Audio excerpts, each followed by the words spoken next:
काली रात का रहस्य। रात का समय था और मौसम में हल्की हल्की ठंडक थी। गांव के बाहर एक पुरानी हवेली थी जिसे लोग भूतिया हवेली कहते थे। उस हवेली के बारे में बहुत सी डरावनी कहानियां थीं, लेकिन गांव का कोई भी व्यक्ति वहां जाने की हिम्मत नहीं करता था। रामू, जो गांव का एक निडर युवक था, उसे इन कहानियों पर यकीन नहीं था। उसने ठान लिया कि वह इस हवेली में जाकर देखेगा कि आखिर वहां ऐसा क्या है जो लोग डरते हैं। एक रात रामू अपने दोस्तों को लेकर हवेली की तरफ चल पड़ा। दोस्त पहले तो साथ चलने को राजी हुए, लेकिन जैसे ही हवेली पास आने लगी, उनके पैर कांपने लगे और वे भाग खड़े हुए। रामू ने उनकी परवाह किए बिना अकेले ही हवेली के अंदर जाने का फैसला किया। हवेली के दरवाजे पर पहुंचते उसे एक अजीब सा सन्नाटा महसूस हुआ। चारों तरफ गहरा अंधेरा और हवेली के पुराने दरवाजे की चरमराहट से उसकी धड़कनें तेज हो गई। उसने सांस जुटाकर दरवाजा खोला और अंदर कदम रखा। अंदर का दृश्य भी डरावना था।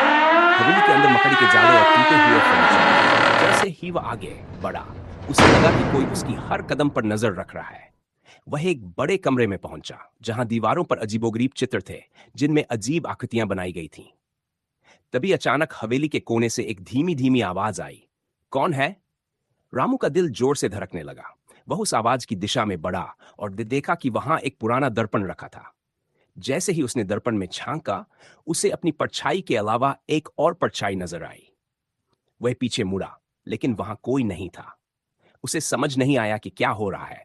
तभी दर्पण के अंदर से एक चेहरा उभरा, बिल्कुल सफेद चेहरा, आंखें गड्ढों जैसी गहरी और चेहरा विकृत। वह चेहरा रामू को घूर रहा था और धीरे धीरे दर्पण से बाहर आने लगा। रामू बुरी तरह डर गया और भागने की कोशिश की, लेकिन उसके पैर जैसे जमीन में धंस गए हों। वह चीखना चाहता था, पर उसकी आवाज जैसे गले में ही अटक गई।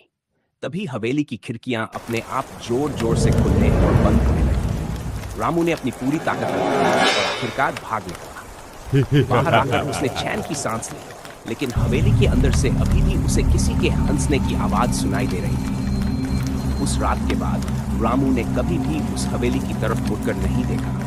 लेकिन गांव के लोग कहते हैं कि जो भी उस हवेली के अंदर जाता है, वह कुछ न कुछ खोकर ही लौटता है। कुछ लोग अपनी जिंदगी, तो कुछ लोग अपना होश। क्या आप ऐसी कहानियों पर यकीन करते हैं? अगर हां, तो बताइए आपको सबसे डरावना अनुभव कब हुआ? इस कहानी को अपने दोस्तों के साथ जरूर साझा करें और जानें कि क्या वे इस भूतिया हवेली में जाने की हिम्मत करेंगे।